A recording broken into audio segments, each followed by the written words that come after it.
জাতীয় নাগরিক party NCP সিলেটের বিশ্বনাথ উপজেলা সমন্বয় কমিটি থেকে ৩ জন পদত্যাগ করেছেন।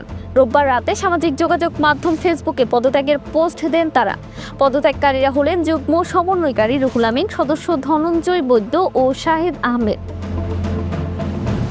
জানা গেছে, শনিবার এনসিপির সদস্য সচিব আক্তার হোসেন ও মুখ্য সংগঠক সার্জিস আলম স্বাক্ষরিত ১৭ সদস্য বিশিষ্ট কমিটি অনুমোদন পায়।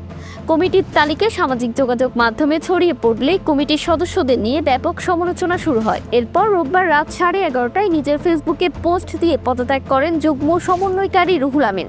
তিনি ফেসবুক পোস্টে লিখেন, বিশ্বনাথ উপজেলার এনসিপির নবগঠিত কমিটি গঠন করা হয়েছে এবং আমাকে পদে রাখা হয়েছে।